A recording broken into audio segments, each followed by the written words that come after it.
Com a proteção de Deus, declaro aberta a presente sessão. Cumprimento os eminentes pares, a digna Procuradora Regional Eleitoral, as advogadas e advogados aqui presentes e servidores da Casa. Eu indago aos eminentes colegas se há algum apontamento à ata da sessão passada. Se não houver, proclamo aprovada. Anuncio que continuem adiados em razão de pedido de vista os processos de número 47.520, o 2.1, o 64.695, 2.2 e o 43.494, 2.3. Isso é da pauta física. Da pauta eletrônica, anuncio também o adiamento do processo 1887, que é o 2.4, a pedido do relator.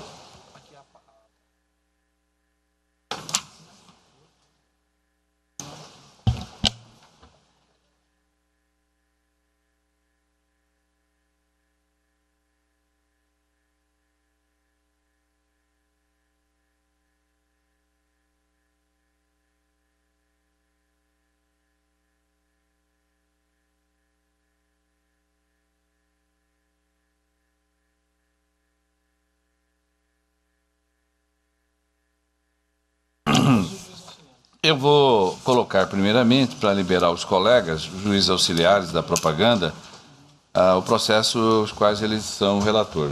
Em mesa, Dr. Paulo César Alves Sodré, é o processo 1.4, é a pauta eletrônica, o 0600-324.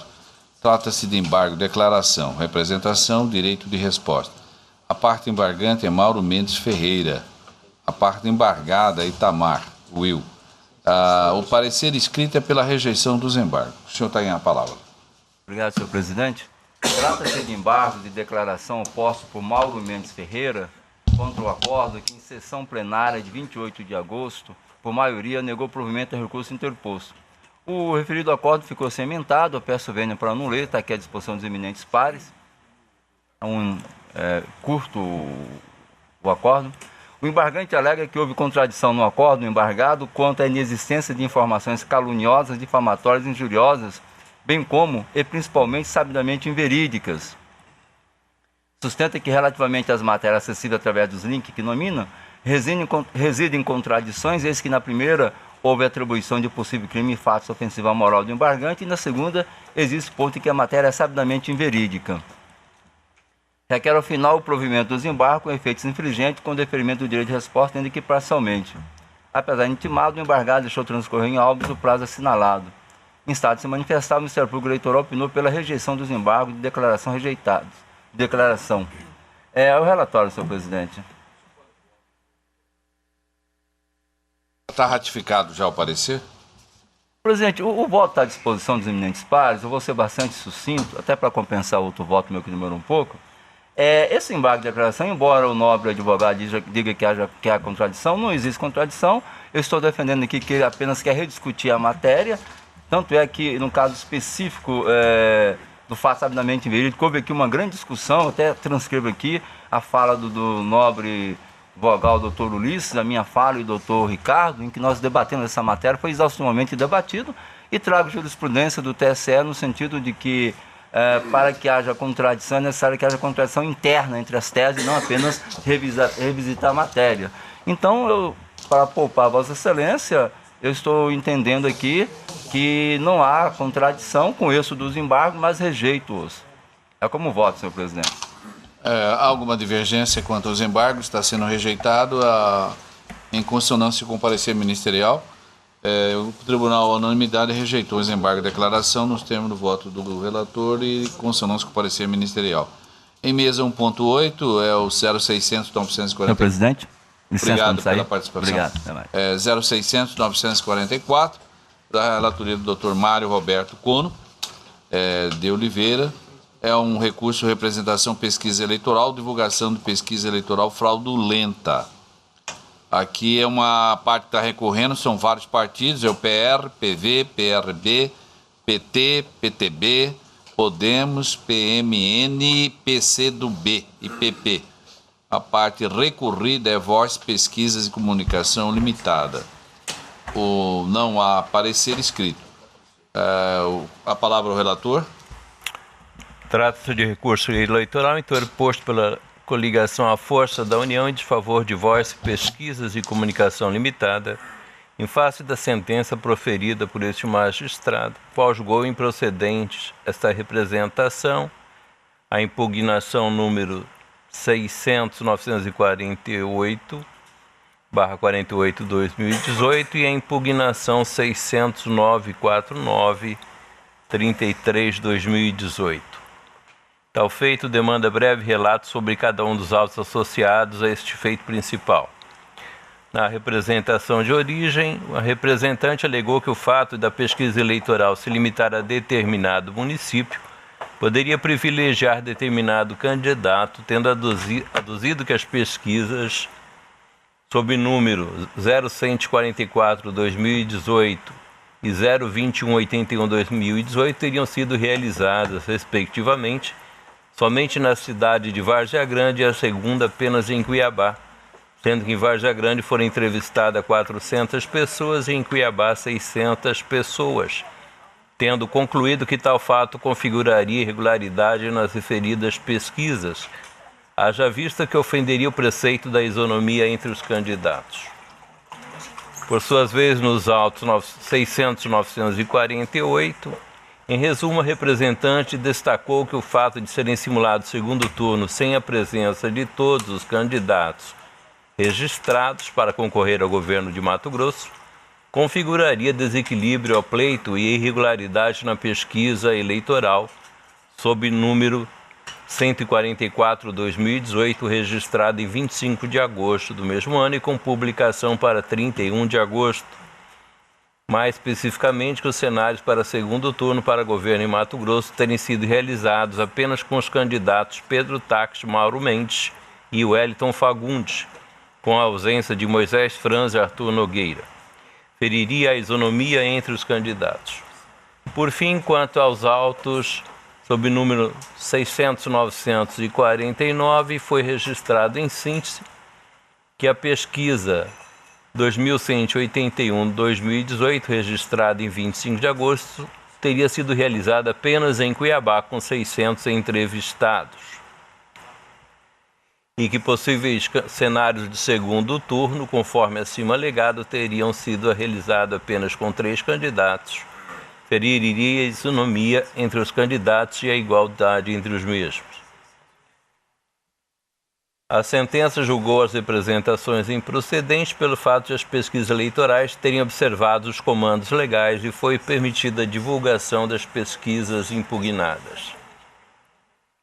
O recorrente alegou em suas razões recursais basicamente os mesmos fatos da pretensão inaugural. Eis que aduziu que a limitação das escolhas nos locais a serem realizadas poderia privilegiar determinado candidato. Adiante, fundamentou que as pesquisas, sendo que a número 144 e 2181, realizadas só em Várzea Grande e a outra só em Cuiabá, que também prejudicaria os candidatos. Das simulações, somente 3, e aduziu que o plano amostral das pesquisas objeto da lide não demonstrariam claramente a representatividade do eleitor matogrossense. Por fim, pugnou pela reforma da sentença para que a empresa Voice Pesquisa se abstenha de divulgar as pesquisas contestadas. A recorrida, em suas contrarrazões, aduziu em resumo que o recorrente pretende fazer censura prévia da pesquisa. Ademais, afirmou que cumpriu todos os requisitos legais antes de realizar a divulgação das referidas pesquisas e que elas já teriam sido divulgadas e publicadas, havendo a consumação de seus efeitos. É o relatório, em síntese. Eu faculto a digna Procuradora Regional Eleitoral. Na linha do parecer acostado em primeiro grau, pela procedência da representação, eu reitero esse entendimento pela procedência, então, pelo provimento, então, do recurso. Pelo provimento do recurso. A palavra vai para o relator. Opa.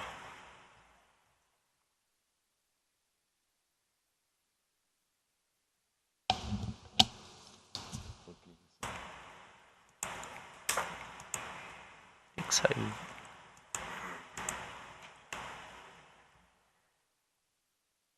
Deixa eu entrar aqui de novo que saiu.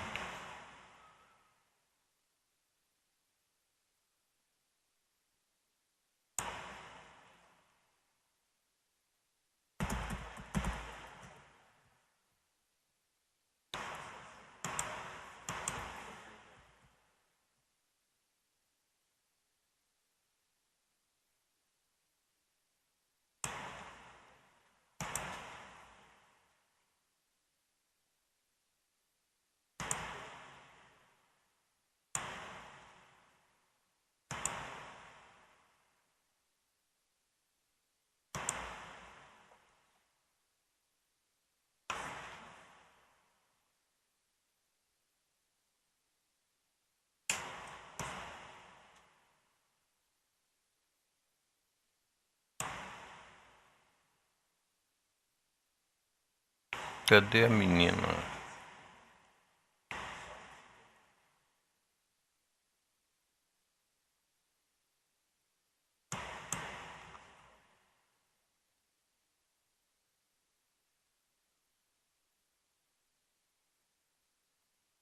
Cá que ele não quer aparecer aqui não, fica aqui embaixinho, ó, mas não entra.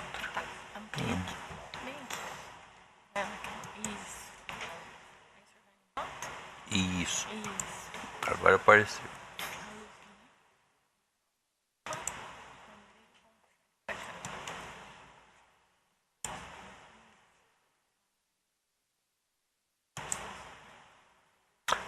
Voto.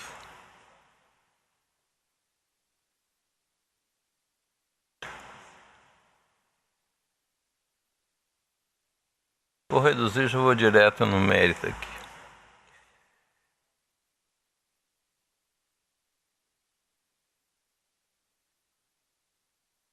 Primeiramente, só falo que houve a conexão dos três. E no mérito, de início deve destacar que o recurso em comento em suas razões recursais nada mais fez do que reafirmar os fundamentos rebatidos na sentença. O recorrente tenta, através de posições e conjecturas, encampar tese que destoa totalmente da legislação a respeito do tema. Tecido a tais considerações, trago à baila o conceito de pesquisa eleitoral definido pelo professor José Jairo Gomes. Compreende-se o levantamento e a interpretação de dados atinentes à opinião ou preferência do eleitorado quanto aos candidatos que disputam as eleições. Tem por finalidade verificar a aceitação ou desempenho dos concorrentes no certame. As normativas e regramentos que devem ser seguidos são trazidos de forma mais específica pela Resolução TSE 23.549, cito ela, todos os requisitos que pedem o seu artigo 2º. Ou seja, a mim resta incontestável haver a necessidade de prévio registro da pesquisa eleitoral antes que ela seja divulgada, e o registro, aliás, será feito juntamente com as informações pedidas no artigo 2º. Trago um pouco da doutrina, também José Jairo Gomes, dizendo que a Justiça Eleitoral não é dado proibir sua divulgação se tiver sido devidamente registrada, que era o caso dos autos.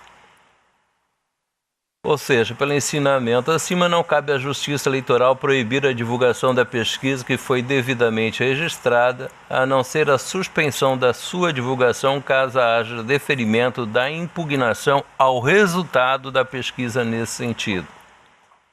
E o parágrafo 6º da mesma resolução aduz que, até o 7º dia seguinte ao registro da pesquisa, será ele complementado com os dados relativos aos municípios e bairros abrangidos. Na ausência de delimitação do bairro, será identificada a área em que foi realizada. Ou seja, depreende claramente que não há qualquer vedação quanto à realização de pesquisa em apenas um município, sendo necessário informar os bairros relativos à localidade em que foi realizada a pesquisa. Aliás, vou além. Pela regra acima, nos termos em que é aduzido na sentença, parece-me inequívoco que, na ausência de delimitação do bairro, será identificada a área em que foi realizada. Ou seja, a pesquisa poderia ser realizada em circunscrições que nem bairros seriam, por exemplo, dentro de um povoado, uma comunidade quilombola, etc.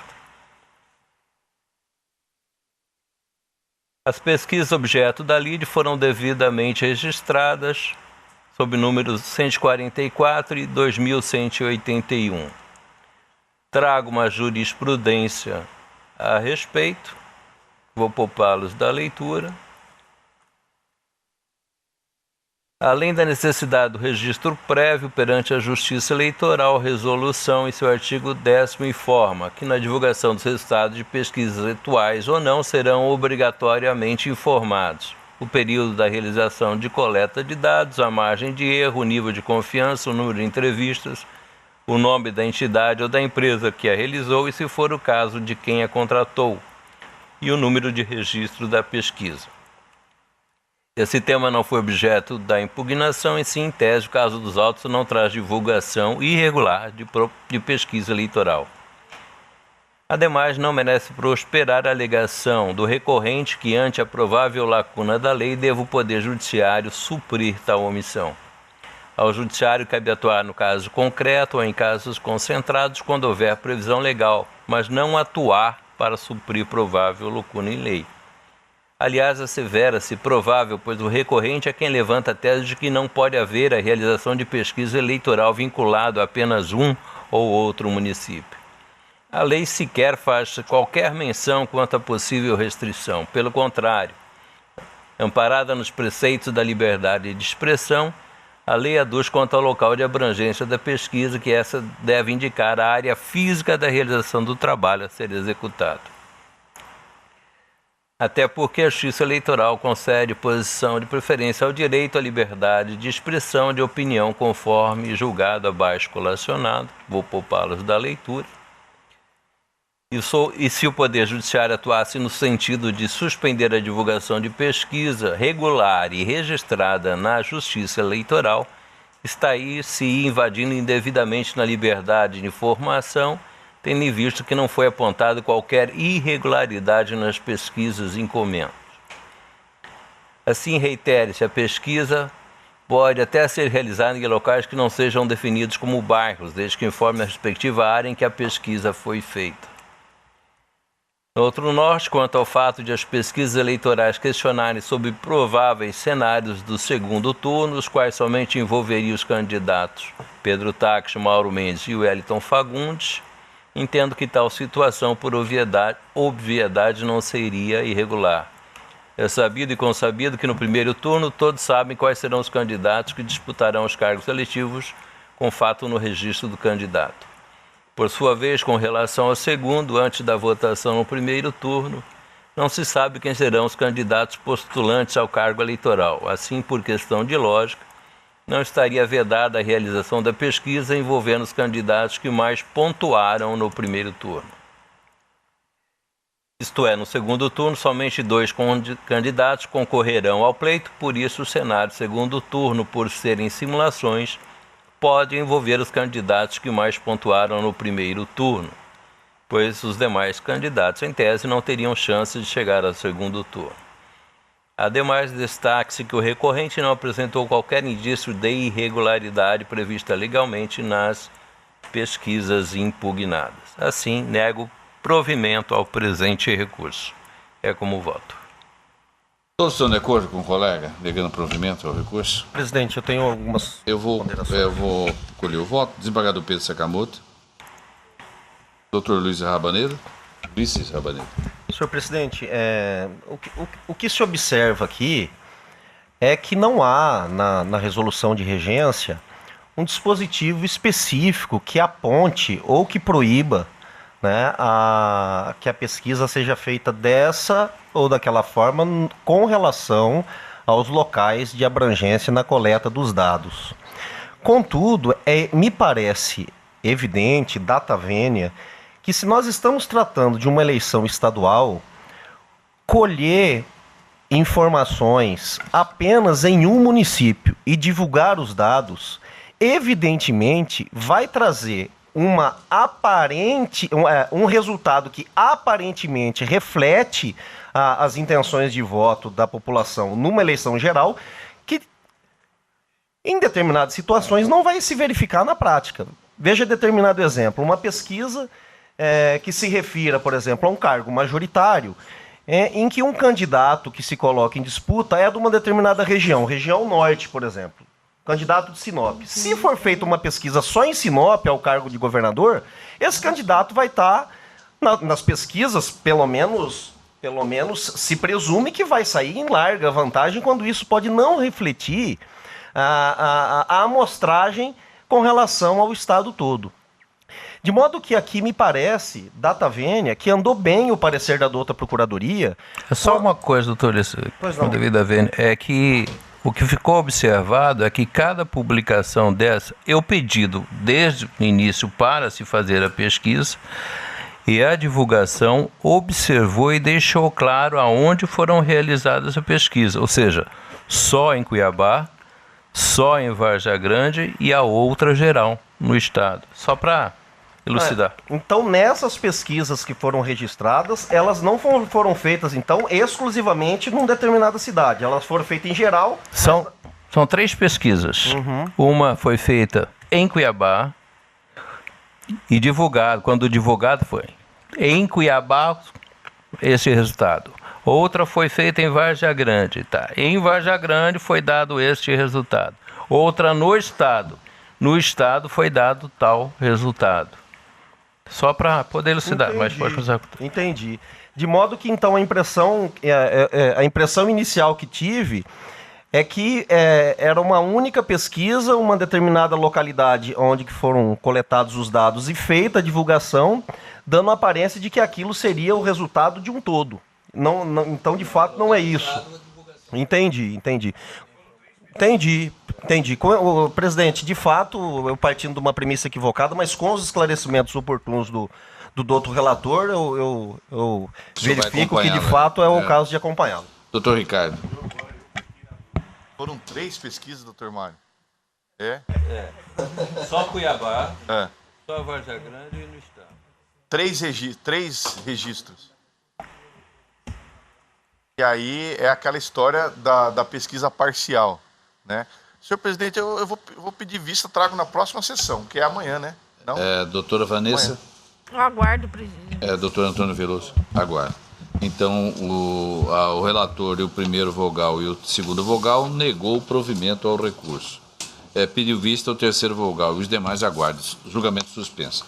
Na sequência, está dispensado. Doutor Jackson Francisco Coleta Coutinho relata e vota o processo 0600-989, um recurso de representação, direito de resposta, propaganda eleitoral, horário eleitoral gratuito.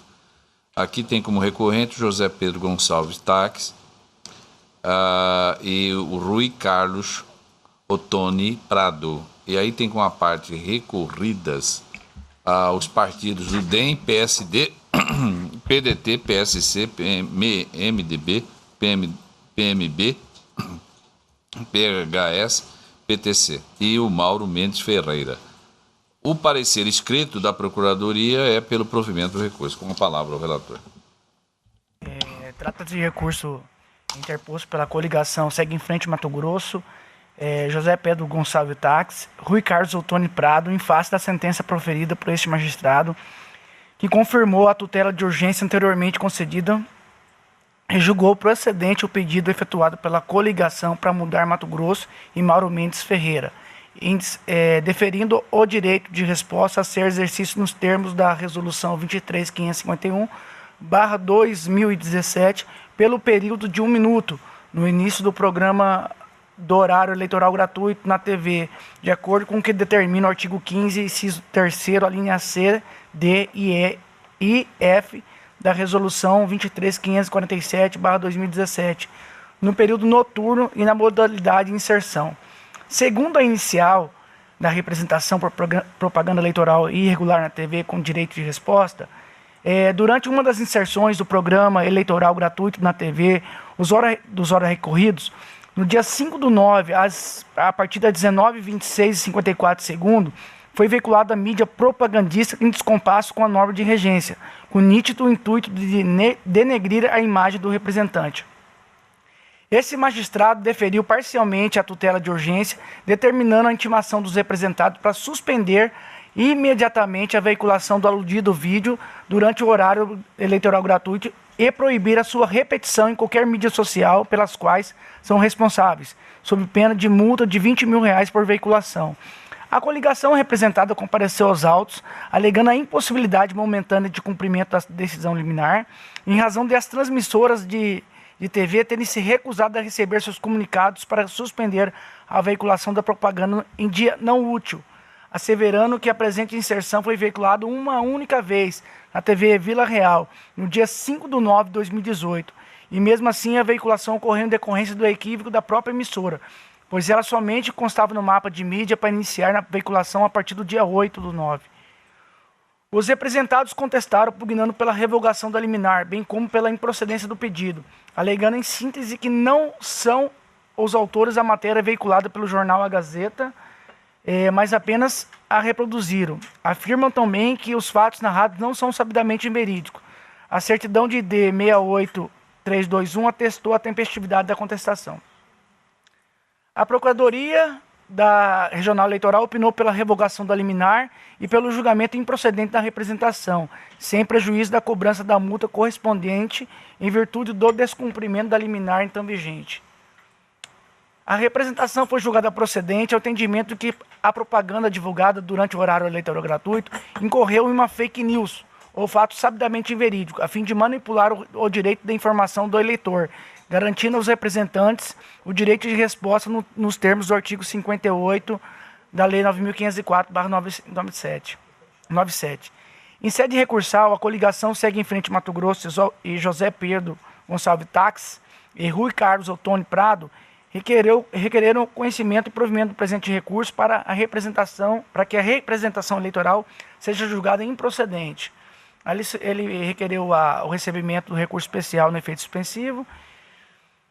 E a certidão de 81960 atesta a tempestividade recursal.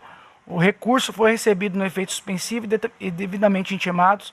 Os recorridos ofertaram contra-razões, salientando que não assiste razão aos recorrentes, uma vez que restou incontroversa a realização da propaganda eleitoral negativa, com nítido conteúdo difamatório e ataque pessoal, desvirtuado das diretrizes do processo eleitoral. Os recorrentes excederam a mera crítica eleitoral, alcançando a propagação de fatos ofensivos e de conjecturas sem qualquer amparo probatório. E C, a leviana acusação de que o acordo entre candidatos e partidos envolveu cifras milionárias e o fatiamento de futuros cargos de secretaria. Tem o caráter de induzir o leitor em erro e expor acusação difamatória desprovida de qualquer prova de sua existência. Ao final, requereram o não provimento do recurso eleitoral, pois configuradas as circunstâncias ensejadoras do direito de resposta. É o relatório. Ouça-se a douta Procuradoria. Ratifico o parecer, senhor presidente. Com a palavra o relator para o voto. Conheço do recurso por ser tempestivo.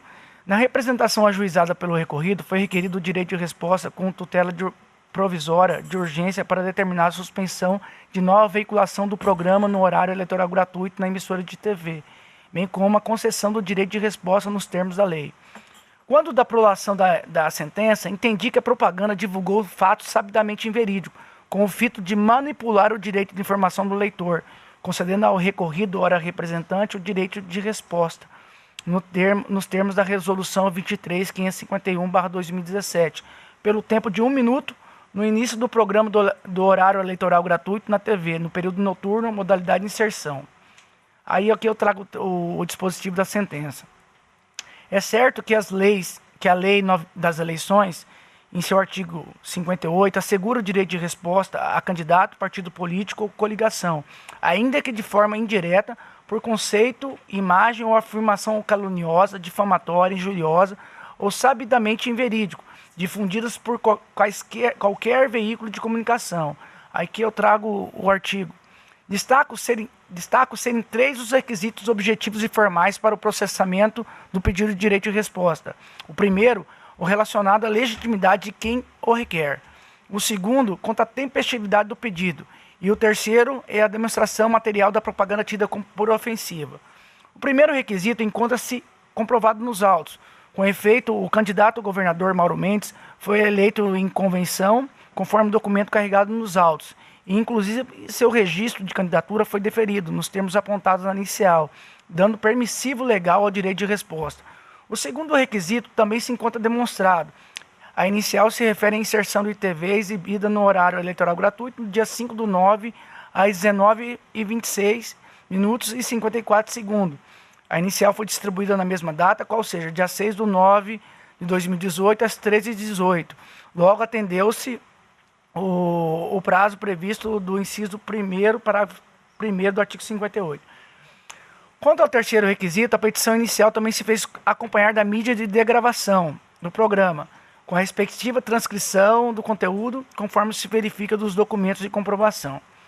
No que diz respeito ao mérito do pedido de direito de resposta, necessário se faz a existência de uma ofensa por calúnia, difamação ou injúria, derivados de um conceito, imagem ou afirmação, ou ainda que o fato seja sabidamente verídico, e mais, que tenha sido difundido por qualquer veículo de comunicação social. O fato questionado foi divulgado durante o horário eleitoral, mais precisamente na TV, na modalidade de inserção. E aqui eu vou só trazer o trecho que eu entendi que ensejou o direito de resposta. Ele falou assim: Mauro Mendes se juntou a Carlos Bezerra. O jornal A Gazeta mostrou que o acordo de Mauro Mendes e Carlos Bezerra envolve cifras milionárias e o fatiamento de futuros cargos em secretarias. Destaco que, inicialmente, que o simples fato de atribuir apoio político ou mesmo ligações pessoais não caracteriza calúnia, difamação ou injúria. E aqui eu trago um voto do próprio Paulo César Alves Sodré na sessão, dizendo que justamente que você atribuir justamente a apoio, a ligação de um candidato com o outro não macula a imagem. Se o fato resumisse a tão somente as críticas acerca das pessoas que o apoiam, o candidato entenderia como citado acima pela ausência de ofensas. No entanto, o fato não se resume a isso, porquanto, ao exteriorizar que o acordo de Mauro Mendes e Carlos Bezerra envolve cifras milionárias e o fatiamento de futuros cargos em secretaria, transbordou o limite da mera crítica. E explico. Os representantes afirmam inexistir o propalado e nefasto acordo envolvendo cifras milionárias e fatiamento de futuros cargos, não passando a reportagem do jornal da Gazeta, citada pelos representados, de mera conjectura no todo mentirosa. Importante ressaltar que, ante a ausência da prova da veracidade das afirmações exteriorizadas na digitada propaganda, nos força a atribuí-la a taxa de notícia falsa ou sabidamente inverídica. Fake news.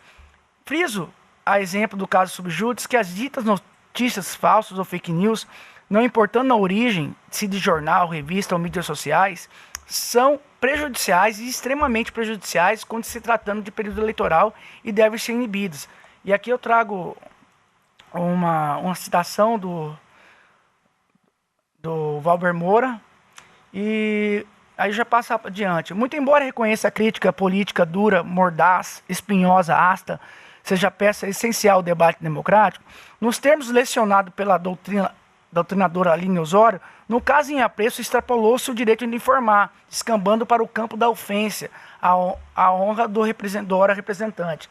Ao meu sentir, houve desvirtuamento do programa eleitoral gratuito, mormente por se tratar da TV, um dos maiores meios de comunicação existentes. Ademais, ao afirmar que o acordo de Mauro Mendes e Carlos Bezerra envolve cifras milionárias e fatiamento de futuros cargos em secretarias, é atribuir ao candidato a prática de compra de apoio, fato que pode caracterizar abuso de poder econômico, conforme precedente da Corte Superior. E aqui eu trago uma jurisprudência da ex-ministra Luciana Lócio, e eu vou pedir vênia só para ler a ementa, que fala o seguinte: eleições de 2012, recurso especial, ação de investigação judicial eleitoral, apoio político, negociação, candidatos, abuso de poder econômico, configuração, registro e cassação. Aí aqui na parte que está negritada, ela fala: a oferta de valores a candidato com o intuito de comprar-lhe a candidatura configura a prática de abuso de poder econômico.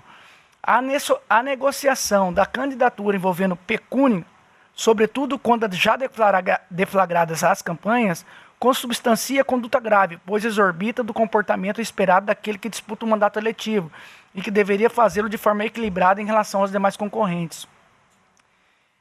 E assim, Excelência, eminentes pares, eu concluo que devido a essa citação, eu nego provimento ao recurso e mantendo a sentença intacta.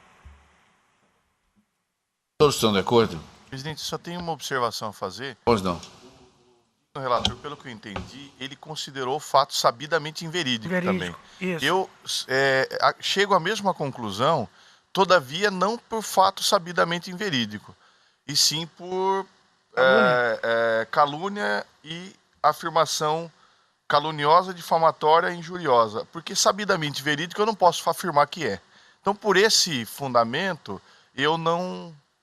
Eu excluo na fundamentação do meu voto, mas cheguei a mesma conclusão. A calúnia. Só fazendo um detalhe, não é tudo que é fake news, né? Não são todas as notícias que são fake news. Nós não podemos afirmar se é ou não é algumas coisas. Agora, o que dá para afirmar aqui é que foi feita uma afirmação caluniosa. Foi imputado um tipo penal para alguém que não se provou. Então é nesse aspecto que eu queria só ressalvar meu voto. Estão de acordo? Eu também, com as observações do Dr. Ricardo. Alguém mais? Senhor presidente, também, com as observações do Dr. Ricardo. Desembargador Pedro Sakamoto? Realmente, aí eu ouvi um crime conforme foi mencionado pelo Dr. Ricardo, né? De modo que eu acompanho com esse acréscimo feito pelo primeiro vogal. A unanimidade negou o provimento ao recurso. Só queria fazer um pedido para publicar em sessão, porque o programa já é depois de amanhã. Isso não dá tempo de cumprir. Não, correto. Vai ser publicado hoje. A unanimidade negou o provimento ao recurso. Nos termos do voto do relator, em dissonância com o parecer ministerial. Agradeço, doutor Jacques. Obrigado. Continuação do julgamento.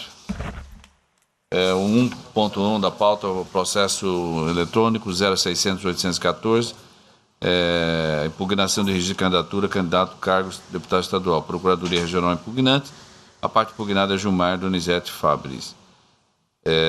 O doutor Ricardo Gomes de Almeida já deferiu o registro da candidatura, a doutora Vanessa abriu a divergência pela procedência da impugnação, segundo o vogal do doutor Antônio Velez, também tinha acompanhado a divergência. O senhor mantém o...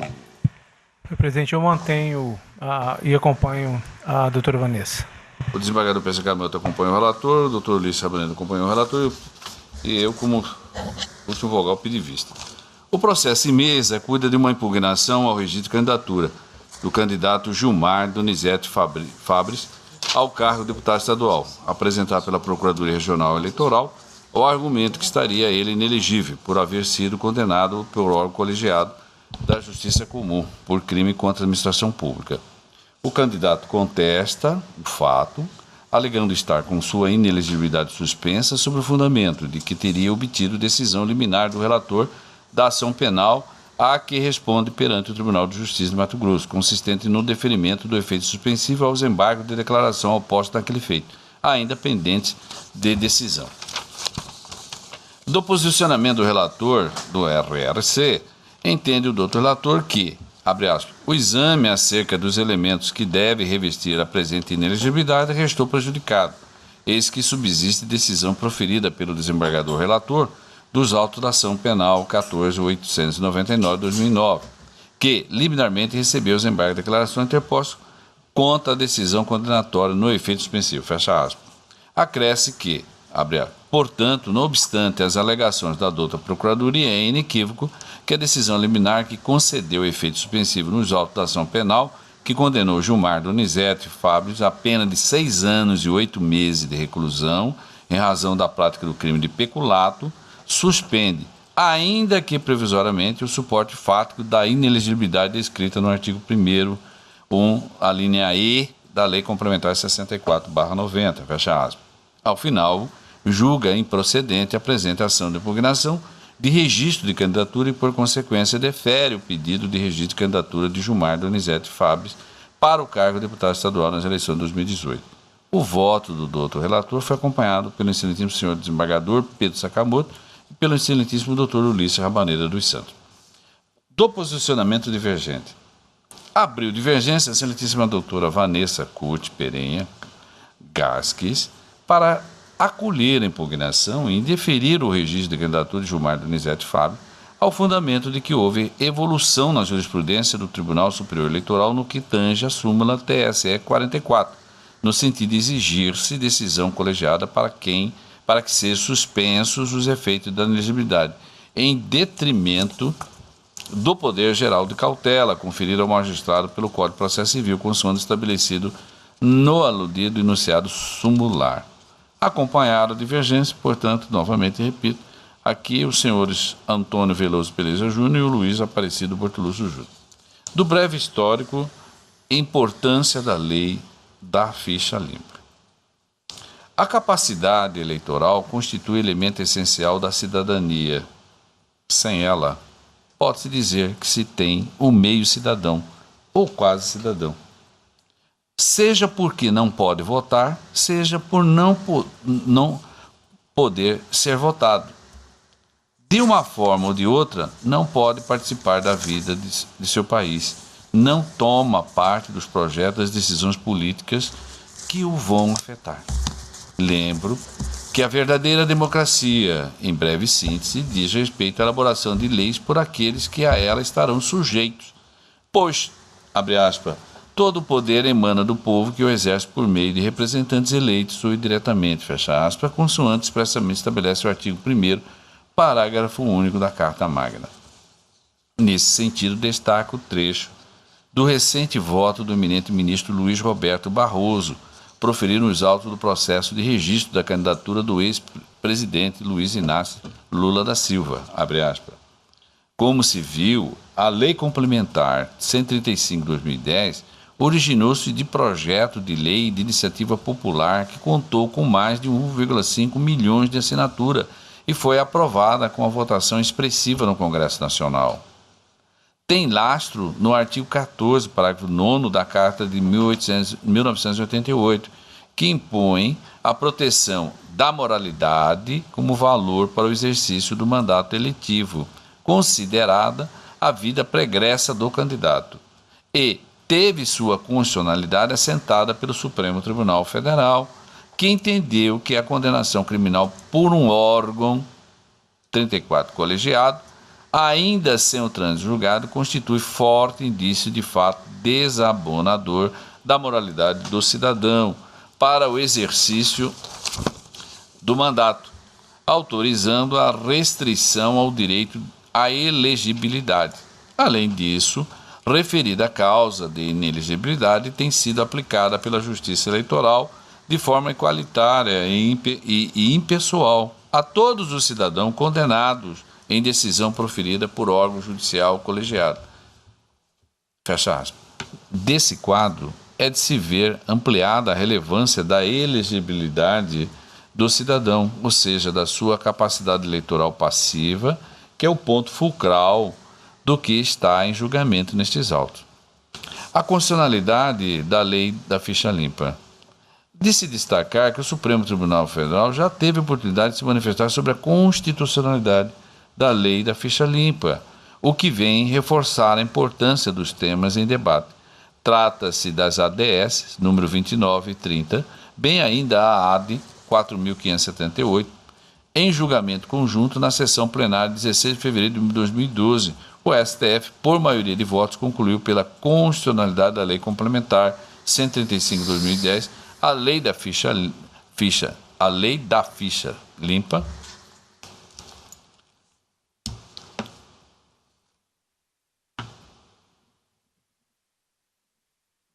que deu nova redação à Lei Complementar 64/90, a Lei de Inelegibilidade. Portanto, superada está toda e qualquer discussão sobre eventual inconstitucionalidade de algum dispositivo da Lei Complementar 64/90.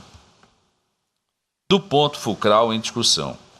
O ponto nevrálgico da matéria sob julgamento consiste em saber se o candidato Gilmar Fabris encontra-se inelegível ou se, de forma diversa, está atualmente com sua inelegibilidade suspensa. É fato que o candidato em questão está condenado por órgão colegiado da Justiça Comum. Evento ID 28747, folhas 8/245, nos termos do acordo prolatado pelo Egresso Tribunal de Justiça de Mato Grosso, nos autos da ação penal por peculato, tipo de crime contra a administração pública a ensejar a inelegibilidade prevista no artigo 1º, inciso 1 da linha E, número 1 da Lei Complementar número 64/90. Eu trago aqui a transcrição desse regramento mencionado, que peço licença para poupar dessa leitura, e vou dizendo que deve ser destacado, ademais, que o dispositivo legal em comento possui redação conferida pela Lei Complementar 64/90, pela cognominada Lei da Ficha Limpa, que todos sabemos se tratar da Lei Complementar 135/2010, de feliz iniciativa popular, procedimento que se costuma associar aos instrumentos de participação direta do povo no destino da República, a exemplo do referendo e do plebiscito. Na verdade, a matriz constitucional da edição da lei, que contempla os casos de inelegibilidade, determina estrita severidade na apreciação por qualquer dos poderes quanto ao tema. É o que se pode extrair do comando constitucional aplicável à espécie. Confira-se. Aí eu novamente faço referência ao regramento e esta de âmbito constitucional, que peço licença também para poupar da leitura, e eu vou anotando que a severidade a que me refiro está estampada na exigência de observância da vida pregressa do candidato como forma de proteger a probidade administrativa e a moralidade para o exercício do cargo eletivo pretendido. Ressalto, quanto ao específico ponto em debate, a extrema importância dada pelo texto constitucional à capacidade eleitoral passiva do pretendente a qualquer cargo eletivo, porquanto dispõe que somente lei complementar, que é aquela que exige a maioria absoluta para a sua aprovação, pode dispor sobre a inelegibilidade. Não poderia ser diferente, pois quem pretenda representar o povo em qualquer das casas legislativas, bem ainda no Poder Executivo, poderes em que os membros são escolhidos pelo voto popular, deve estar livre de qualquer mácula no aspecto da probidade administrativa e da moralidade para o exercício do mandato, considerado a vida pregressa do candidato. Isso está no artigo 14 do parágrafo 9 da CRF. Daí se pode extrair a conclusão de que a inelegibilidade do candidato ao cargo eletivo, óbice ao exercício de sua capacidade eleitoral passiva, somente seja prevista por lei com quórum mais exigente para sua aprovação, como é o caso da lei complementar. E o rigor previsto na Constituição Federal para obstar ao referido exercício da capacidade eleitoral passiva do cidadão encontra-se inserido também na própria lei complementar, a qual exige mais do que mera decisão judicial para fazer incidir a inelegibilidade. Demanda decisão transitada em julgado ou decisão de órgão colegiado, sendo precisamente este o tema central do presente discussão. Vejamos o que estabelece alguns dispositivos do artigo 1º da Lei de Inelegibilidade. São inelegíveis para qualquer cargo os que tenham quanto à sua pessoa representação julgada procedente pela Justiça Eleitoral em decisão transitada em julgado ou proferida pelo órgão colegiado em processo de apuração de abuso de poder econômico ou político para a eleição na qual concorre ou tenham diplomados, bem como os que realizaram nos 8 anos seguintes. E os que forem condenados em decisão transitada em julgado ou proferida por órgão judicial colegiado, desde a condenação até o transcurso do prazo de 8 anos após o cumprimento da pena pelos crimes. Enfim, eu faço uma incursão a várias regras, que aqui, obviamente, a exemplo do que eu já disse anterior, todos é de todo conhecimento. Aí eu digo, ora, se de um lado o legislador preocupou-se com a justa defesa da capacidade eleitoral passiva do candidato, prevendo sua inelegibilidade somente por decisão transitada em julgado ou proferida por órgão colegiado, Com a mesma razão, segurou aos demais cidadãos que eventual suspensão da inelegibilidade, ou seja, volta ainda que provisória de sua elegibilidade, se dê também por decisão de órgão colegiado, justamente para efeito de lhes garantir a probidade administrativa e moralidade para o exercício do mandato, considerada a vida pregressa do candidato. É o que estabelece expressamente o artigo 26C da Lei Complementar 64/90. Aqui, novamente, faço a transcrição. E digo, neste diapasão, importa destacar que a lei complementar exigida pela Carta Política para dispor sobre inelegibilidade impõe a circunstância de que sua eventual suspensão da inelegibilidade seja concedida por órgão colegiado do tribunal, ao qual couber a apreciação no eventual recurso interposto contra a decisão, também proferida por órgão colegiado que a tenha feito incidir. São os polos opostos da mesma segurança jurídica, da mesma probidade administrativa, da mesma moralidade que é exigida de qualquer candidato e que constitui, por via de consequência e por isonomia, garantia para os demais cidadãos. Em outros termos, a exigência de decisão por órgão colegiado para fazer incidir ou para suspender a inelegibilidade é, em essência, precisamente a garantia de mesmo tratamento isonômico para o candidato e também para a sociedade.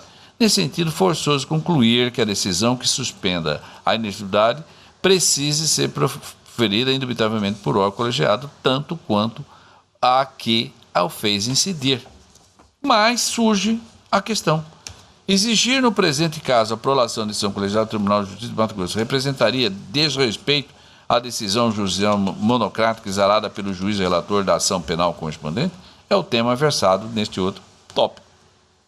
Decisão liminar no âmbito do TJ suspende a eficácia da decisão colegiada do TJ, mas apenas suspende a inelegibilidade da Justiça Eleitoral. Necessário pontuar que o entendimento que defendo no presente ponto de vista não pretende, obviamente, não poderia, negar vigência ou eficácia ao provimento liminar concedido pelo digno relator, desembargador José Zuquim Nogueira, na ação penal que tramita perante o Tribunal de Justiça de Mato Grosso, sujeita ainda à apreciação do colegiado daquela Corte Estadual. Não há dúvida que deve ser respeitado todos os efeitos da decisão no eminente do desembargador José Zuquim, que concedeu efeito suspensivo à decisão colegiada do Tribunal de Justiça de Mato Grosso. Mas isso não significa reconhecer a possibilidade de extensão daqueles efeitos à seara eleitoral, que tem disciplinamento expresso em sentido diverso, consistente na regra constante do dispositivo do artigo 26C da Lei Complementar 64/90. Em outros termos, é dizer que a decisão do nobre relator da ação penal, em trâmite perante o Tribunal de Justiça de Mato Grosso, espraia seus efeitos em diversos âmbitos, especialmente na seara penal, em que, por exemplo, não será exigido o cumprimento da penas e outros efeitos, inclusive extrapenais.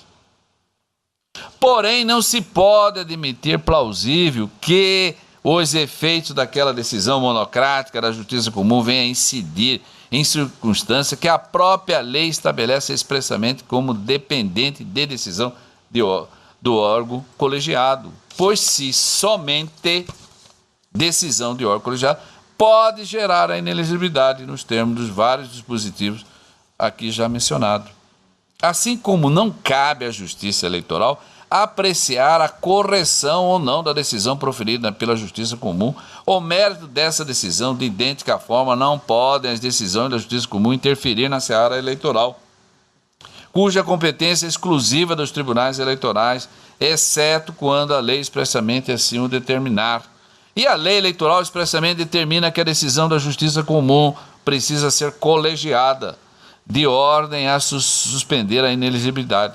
Portanto, não tenho dúvida que a decisão monocrática está exaustivamente referida nesses autos, não possui o condom de suspender a inelegibilidade do ora candidato Gilmar Donizete Fábio, porque a lei eleitoral assim expressamente o impede.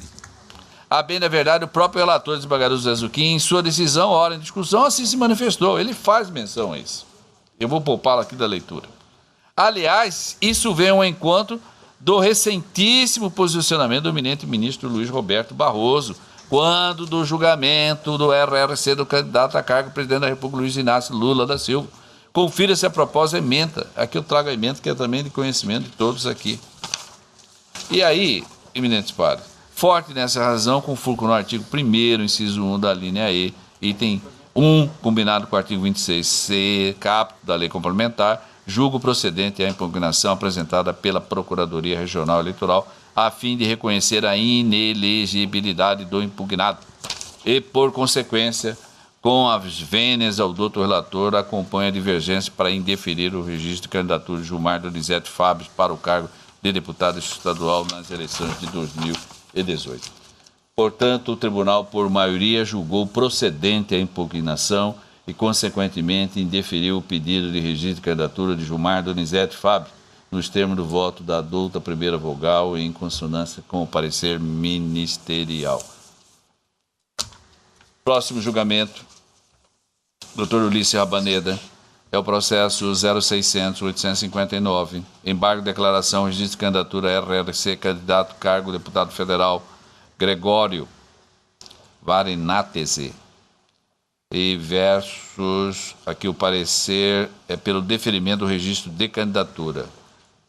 Com a palavra o relator.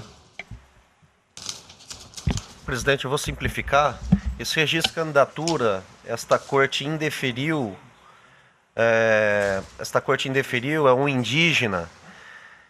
Na oportunidade, alegou-se que o nome dele não havia passado em convenção e ele alegou um erro material e fez menção a uma ata da comissão executiva do partido que não havia sido juntada no processo, de modo que o registro foi indeferido. Agora, nos embargos de declaração, ele apresenta a ata e sana essa ausência de demonstração de que havia sido escolhido em convenção. Então, na linha do que consignado pela douta Procuradoria, eu estou acolhendo os embargos com efeitos modificativos para deferir o registro e vou, então, ler trechos da ementa, se os eminentes pares entenderem a necessário, eu leio o voto. Diz o seguinte: 1. Não havendo prova da escolha do embargante em convenção quando do julgado embargado, não há que se falar em omissão ou contradição em razão do indeferimento do registro de candidatura. 2.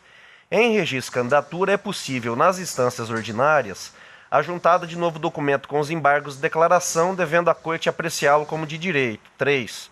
Comprovado com um documento novo juntado que o embargante foi escolhido em convenção para o cargo de deputado federal, já que havia mero erro material na ata respectiva que o apontava como candidato a deputado estadual, deve os embargos ser acolhidos com efeitos modificativos. Registro de candidatura deferido, é como estou votando, presidente.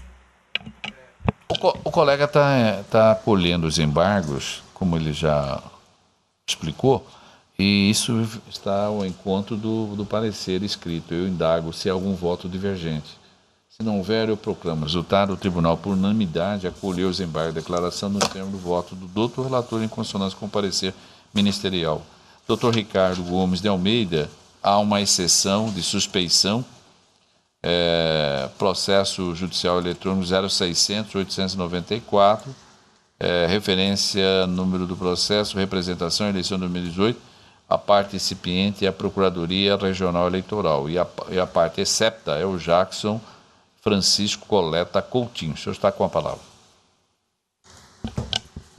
Obrigado, senhor presidente. Cuida-se de exceção de suspeição oposta em face do Dr. Jackson Francisco Coleta Coutinho, relator nos autos da notícia de fato número 1.20, 1678 de 2018, sob a alegação de que haveria, abro aspas, ausência de isenção do excepto para julgar os processos que envolvam o candidato à reeleição José Pedro Tax, fecho aspas.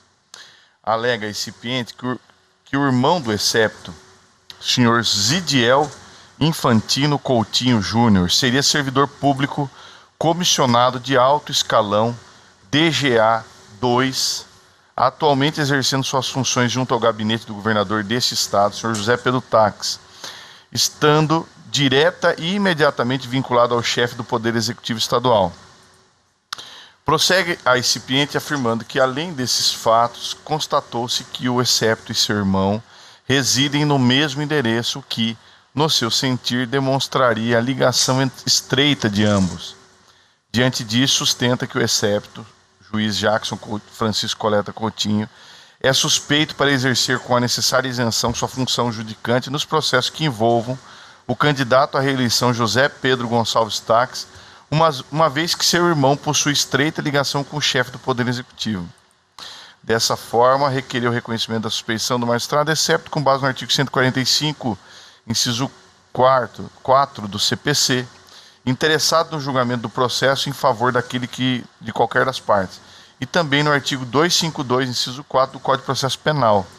O excepto não reconheceu a suspeição e ofereceu suas razões tempestivamente, oportunidade em que afirma que a alegação de suspeição, abro aspas, é completamente infundada, fecho aspas, uma vez que os fatos narrados pelo recipiente narram em verdade a exceção de impedimento prevista no artigo 252.4 do CPP. Ainda de acordo com o juiz excepto, seu irmão foi nomeado para o cargo em questão muito antes dele próprio tomar posse como juiz desta Corte Eleitoral, sendo, portanto, motivo pré-existente à época da distribuição da representação, sendo, em conformidade com o artigo 103 do regimento interno, intempestiva a presente arguição. Assim, aduz o excepto que não justifica qualquer parcialidade à circunstância de seu irmão ser servidor público estadual ocupante do cargo de assessor no gabinete do governo. Ao final, informa que o endereço do excepto declinado pelo recipiente encontra-se desatualizado e que ele e seu irmão não mais residem juntos desde meados de 2010, quando aquele contraiu o matrimônio. No mais, afirma que os fatos narrados pelo recipiente não se enquadram em nenhuma das situações do artigo 145 do CPC, cujo rol é taxativo, juntou jurisprudência dos tribunais superiores. Em 28 de setembro, recebi os presentes autos em gabinetes, os quais apresento para julgamento na primeira sessão seguinte, em conformidade com o que dispõe o parágrafo 4º do artigo 105 do regimento interno desta Corte ao relatório, senhor presidente. Luta a parte recipiente a manifestar-se. Obrigado, senhor presidente, doutor relator, doutor julgadores, advogados presentes, senhores e senhoras. Essa sessão oposta, ela versa sobre a alegação da Procuradoria Regional Eleitoral da proximidade do irmão do excepto com o governo e, mais precisamente, o governador candidato à reeleição. Preciso dizer que as hipóteses de suspeição são indícios de parcialidade. São hipóteses construídas, muitas vezes, com base em conceitos jurídicos indeterminados, como amigo íntimo e inimigo. A razão do uso de enumeração construída com termos mais vagos é clara.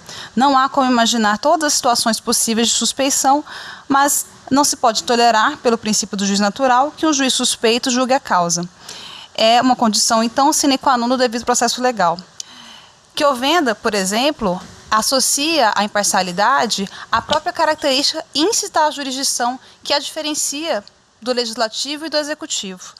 Barbosa Moreira extrai a imparcialidade da isonomia, do princípio da isonomia. Já Nelson Nery extrai e entende que a imparcialidade é derivada do próprio princípio do juiz natural, previsto no artigo 5º da Constituição. Seja por um fundamento, seja por outro, parece indubitável que o cidadão deve ter as suas contentas analisadas e dirimidas pela justiça. Esse cidadão ele espera que o julgador esteja suficientemente distante dos fatos versados, de modo a deles não possuir pré-compreensões formadas ou informações obtidas em razão de alguma particular proximidade, uma posição de proximidade com as pessoas envolvidas. Inclusive, essa proximidade pode se dar no seu círculo social ou na sua família. Para o STF, a neutralidade impõe que o juiz se mantenha em situação exterior ao conflito objeto da lide a ser solucionada. Assim, o juiz há de ser estranho ao conflito. Coloca-se, portanto, sob a abrangência do princípio da impessoalidade que a impõe. A referência, quando digo esse posicionamento do STF, é o HC 95009 de São Paulo, julgado pelo Pleno. Dito isso, no caso em julgamento, tem-se que o excepto é irmão do alto comissionado do governo do Estado. Foi citado na inicial a questão do endereço, mas isso é uma questão de só menos importância, se eles ocupam ou não o mesmo endereço. Isso era uma informação que constava em fonte aberta. Mas, mesmo que não ocupe o mesmo endereço, o irmão do excepto já tinha um cargo de alto comissionado, ele ocupava o alto escalão e foi, então, removido para o gabinete do governador em abril, com efeitos a partir de maio desse ano. Então, em momento crítico e de aceleração do processo eleitoral, em que as causas cada vez mais são trazidas a essa corte, houve essa remoção do irmão do excepto, e essa proximidade, então, que já era grande, aumentou. E, então, hoje, atualmente, o irmão está trabalhando no gabinete do governador. Em razão dessa proximidade, a aparência é de suspeição e de envolvimento acima do razoável para o jurisdicionado. Essa promoção ela pode, sem sombra de dúvida, ser, e acredita-se que é, também derivada, ou somente derivada, de uma excelência no serviço prestado pelo irmão do excepto, mas isso significa que o excepto, sim, tem uma proximidade, ou sua família tem proximidade com o governador. Nos dizeres do TSE, a imparcialidade é um pressuposto subjetivo de validade da relação jurídico-processual. É dever do juiz indispensável a observância das garantias fundamentais de isonomia e do devido processo legal. Como princípio, encontra-se positivado na Declaração Universal de Direitos Humanos, no Pacto de São José da Costa Rica, ambos encampados pelo Brasil. Sobre o tema, a alegação, a fundamentação jurídica da Procuradoria Regional Eleitoral se baseou tanto no CPC quanto no CPP. O Código de Processo Penal, inclusive, tem uma previsão que se enquadra perfeitamente ao caso aqui em tela. O artigo 252 diz que o juiz não poderá exercer a jurisdição no processo em que, inciso 4º, ele próprio ou seu cônjuge ou parente, consanguíneo ou afim, em linha reta ou colateral até o 3º grau, inclusive, for parte ou diretamente interessado no feito. Tem-se, então, que, no processo eleitoral, das hipóteses de suspeição e impedimentos previstas na lei processual penal, pela relevância dos interesses e direitos discutidos, quais sejam os pertinentes à cidadania, na hipótese, considerando estar comprovado o interesse, se não do próprio magistrado, no mínimo de seu irmão, no resultado dos processos relacionados ao candidato José Pedro Gonçalves Tax, conclui-se que o excepto é suspeito para participar do julgamento do processo em epígrafe. E eu lembro que o excepto, inclusive, tem julgado, pode ter acesso aos processos penais, inclusive no plantão, porque, como juiz auxiliar, ele tem acesso a ele decide ações penais e inquéritos policiais, então o CPP se aplica perfeitamente ao caso. Além, é claro, do artigo 145, inciso 4º do CPC, que já é conhecido de todos, que dispõe que há suspeição do juiz se ele é interessado no julgamento do processo em favor de qualquer das partes. Então, pelo todo exposto, o Ministério Público Eleitoral requer a procedência do pedido da presente sessão. Obrigada, presidente. A palavra do relator para o voto. Senhor presidente, o voto está sintético, está até simples. Eu já antecipo que, pedindo todas as vênias ao entendimento do Ministério Público, sim, como recipiente, né, como parte, mas eu já antecipo que não encontrei liame suficiente para caracterizar a suspeição. E explico melhor. O fato do irmão do excepto, o cargo que o irmão do excepto ocupa ainda, talvez, no governo do Estado, e nisso o recipiente tem completa razão, no alto escalão do governo, é incontroverso no processo. Agora, isso, a meu ver, só não basta. Seria necessário, ou o próprio excepto se sentir suspeito, não se sentir confortável em julgar por motivo de foro íntimo, né? Ou a prova de um liame a mais do que esse, o que eu não encontrei nos autos. O voto está bem simples, mas as minhas razões são essas. Eu estou julgando improcedente a presente exceção de suspeição. Doutora Vanessa. Senhor presidente, pela narração da exceção, eu também não vi nenhum comportamento parcial do magistrado a ensejar a suspeição. Acompanhe o relator. Doutor Antônio Veloso Peleja Júnior. Com o relator. Doutor Luiz Aparecido. Com o relator. Embargador Pedro Sakamoto. Também, senhor presidente, acompanho o outro relator. Doutor Ulisses Rabaneda. Senhor presidente, na própria sessão se consigna que, se não do excepto, Se não do excepto, haveria interesse do seu irmão no julgamento das demandas, de modo que não há, sequer por parte da recipiente, a meu juízo, até por esta colocação, uma convicção no sentido de que há interesse dele, do excepto, no processo eleitoral que nós estamos a julgar.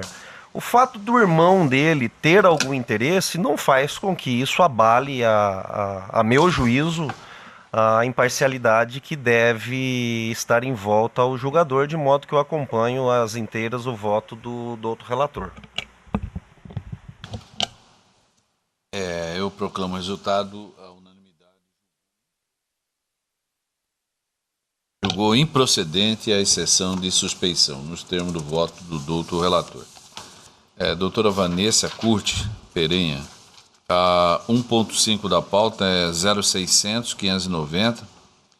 O assunto é um embargo, declaração, registro de candidatura, candidato ao cargo de deputado federal. A parte embargante é o partido PRTB. E a parte embargada é Pelúzia Oliveira do Nascimento. O parecer escrito da Procuradoria é pelo desprovimento, pela rejeição dos embargos. Com a palavra digna relatora. Em análise, embargos de declaração opostos pela coligação.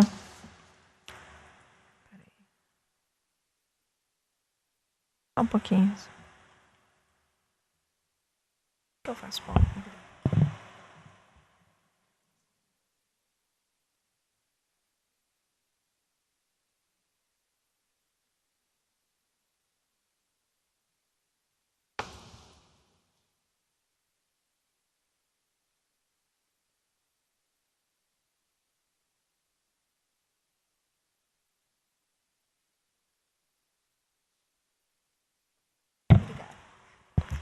Em análise, embargos de declaração oposto pela coligação Fé e Trabalho 3, em face do acordo TRE número 26933, de 18 de setembro de 2018. Decisão colegiada unânime que indeferiu o presente requerimento de registro de candidatura de Pelúzia Oliveira do Nascimento, pretensa candidato ao cargo de deputado federal nas eleições de 2018.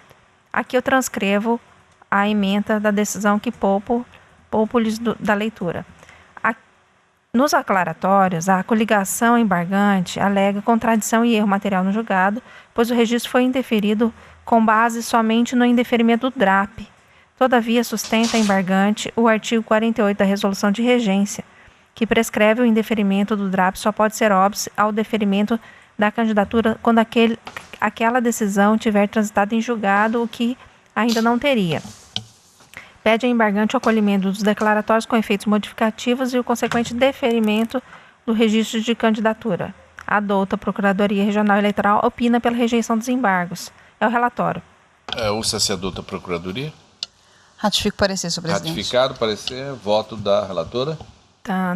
Não existe erro material, tampouco contradição no voto condutor do aresto embargado. A decisão é muito clara no sentido de que, não obstante ter preenchido as condições de elegibilidade,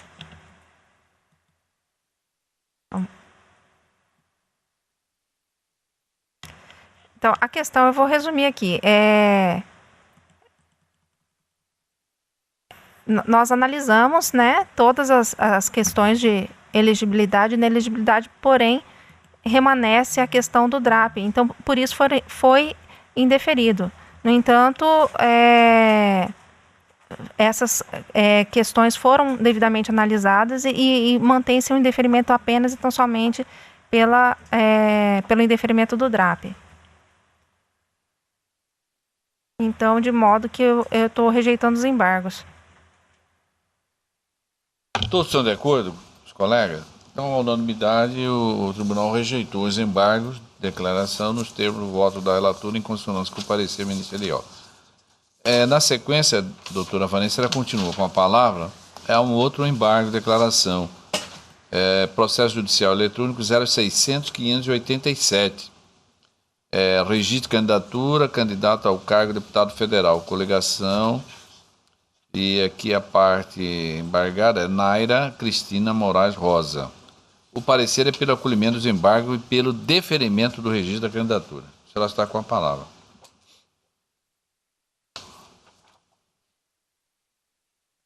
Em julgamento dos embargos aqui, ressalto que, conforme o voto condutor e a redação da ementa, foram os motivos...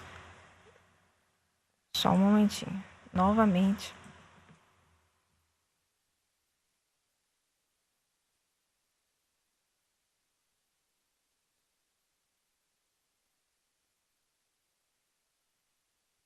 Ressalto que, conforme o voto condutor e a redação da ementa supracitada, 2 foram os motivos do indeferimento do presente registro de candidatura: a ausência de quitação eleitoral da candidata e o indeferimento do DRAP da coligação.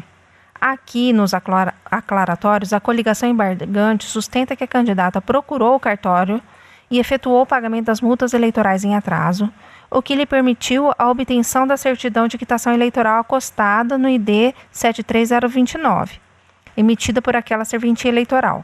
Além disso, a candidata trouxe agora o comprovante de escolaridade. Pede à coligação, assim, o acolhimento dos embargos com efeitos modificativos para que seja deferido o presente requerimento de registro de candidatura de Nayara Cristina Moraes Rosa ao cargo de deputada federal nas eleições de 2018. A Secretaria Judiciária certificou que os embargos são tempestivos. A douta Procuradoria Regional Eleitoral sustenta que, diante da promoção da quitação da multa perante o cartório eleitoral, os embargos devem ser acolhidos para que seja deferido o registro de candidatura. É o relatório. Ouça-se a douta Procuradoria. Ratifico o parecer, senhor presidente. Ratificado o parecer, a relatora para o voto. Espera aí. Já vou liberar, tá?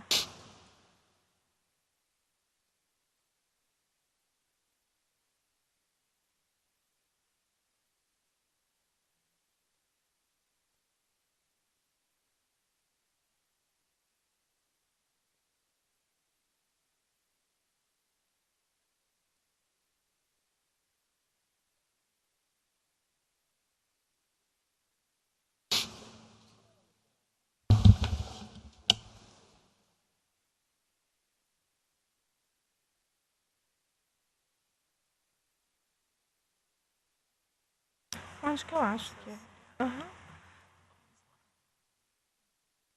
O voto.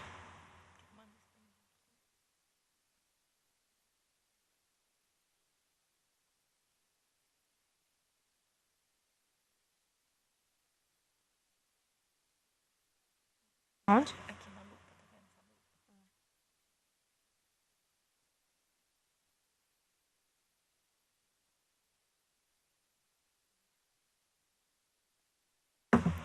Em primeiro lugar, é preciso afirmar que nem o relatório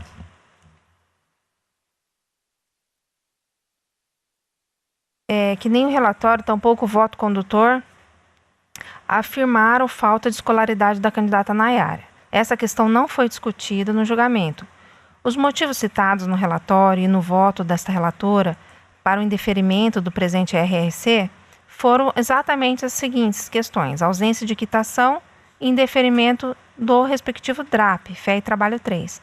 Daí sobrevém a conclusão lógica de que, não obstante a candidata Nayara tenha logrado agora a certidão de quitação eleitoral junto à 51ª Zona Eleitoral, ainda subsiste o indeferimento do DRAP da coligação Fé e Trabalho 3.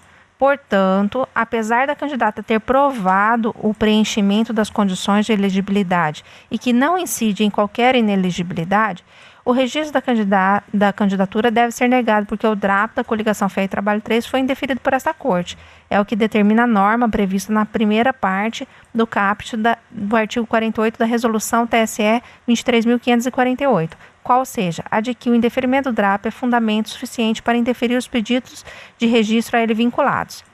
Com essas considerações, eu acolho parcialmente os embargos e empresto-lhes efeito modificativo tão somente para reconhecer a quitação eleitoral e mantenho o indeferimento do requerimento de registro de candidatura de Nayara Cristina de Moraes Rosa. É como voto. Está rejeitando os embargos. Colhendo parcialmente para deferir. Indeferir. Todos estão de acordo? Está mantendo o indeferido. Sim. Mas está colhendo parcialmente apenas para desembarque. Todos estão de acordo? A unanimidade acolheu em parte o desembarque de declaração. Nos termos do voto da relatora. Do desembargador Pedro Sakamoto. Em mesa, embargo de declaração, processo 0600-449. A parte embargante é Miguel Moreira da Silva. A parte embargada é a coligação PSB e PPS. E também a Procuradoria Regional Eleitoral.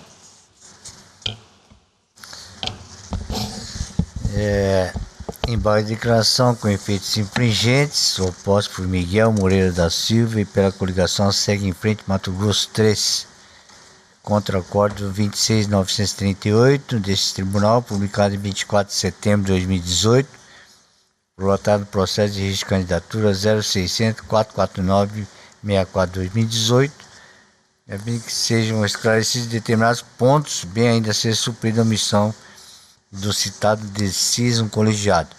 Os embargantes afirmam que deve ser esclarecido por esse tribunal se o pronunciamento judicial embargado levou em consideração o acordo 103 de 2016 da Corte de Contas para reconhecer a inelegibilidade em questão.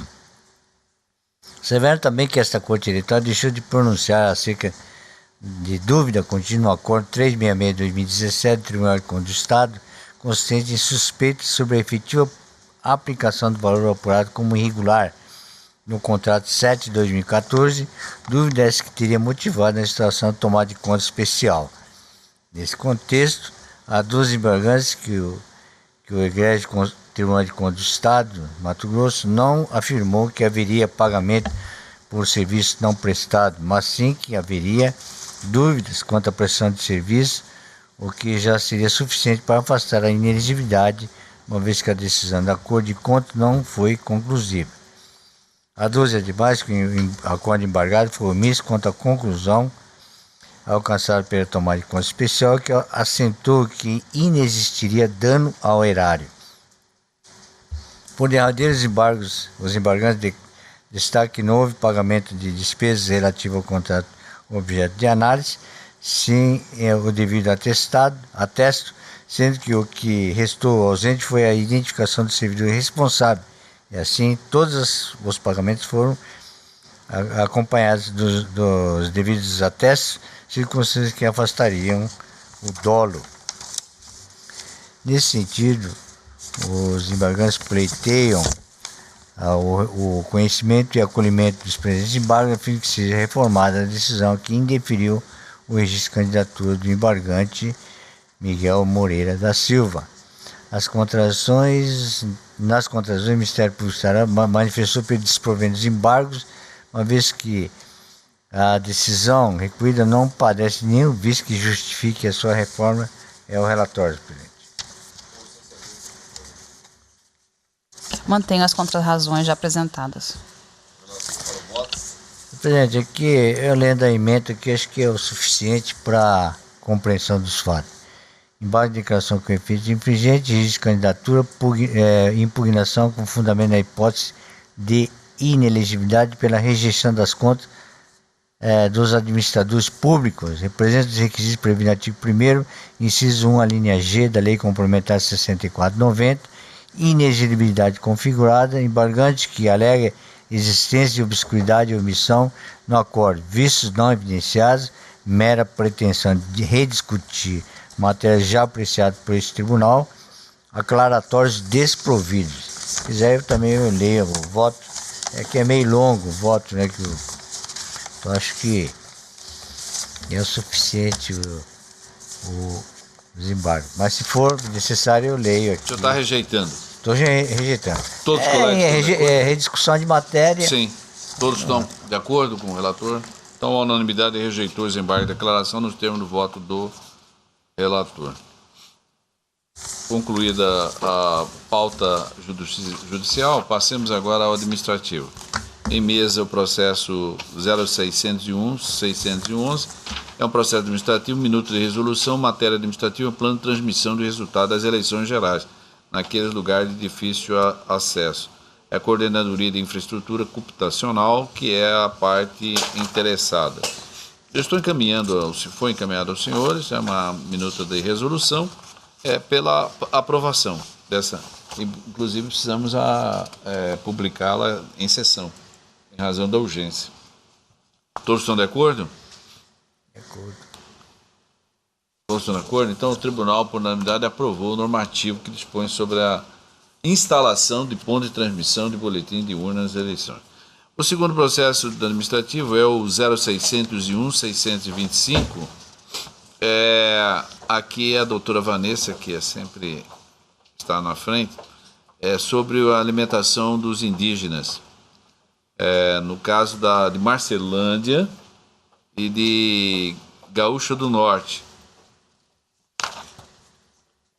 A parte requerente é o juiz da 57ª Zona Eleitoral, que ele questionou, de Paranatinga, havia um questionamento acerca do fornecimento de alimentação e combustível necessário a possibilitar o exercício do voto dos eleitores indígenas, pertencente àquela circunscrição, nessas eleições gerais de 2018. Eis que tal medida constitui obrigação da União, inclusive tem uma ação civil pública nesse sentido.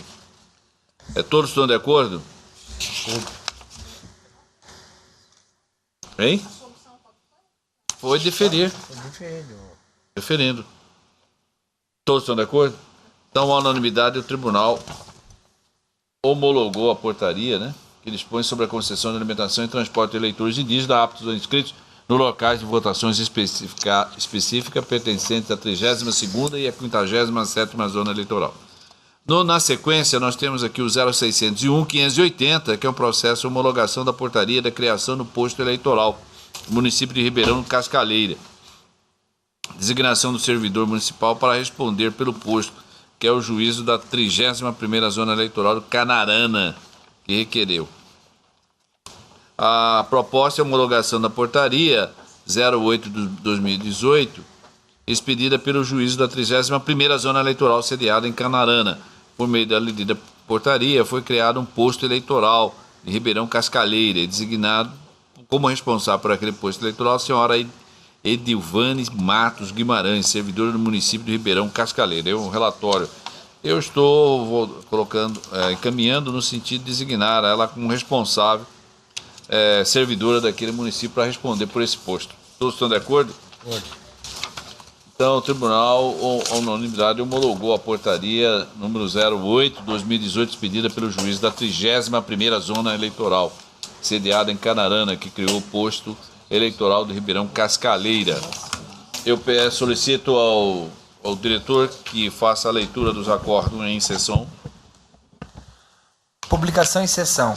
Processos julgados na sessão número 8.615, no dia 28 de setembro de 2018. Acordo número 26954, processo 0600-723-28. Acordo número 26955, processo 0600-958-92. Acordo número 26956, processo 0600-880-98. Acordo número 26957, processo 0600-939-86. Processos julgados na sessão número 8.616, no dia 2 de outubro de 2018, data de hoje. Acordo número 26958, processo 0600-989-15. Era isso, senhor presidente. Eminentes pares e digna Procuradora Regional Eleitoral, não havendo nenhuma matéria a ir a julgamento, eu declaro encerrada a presente sessão. Lembrando a todos e a todas que teremos sessão amanhã no mesmo horário às 17 horas.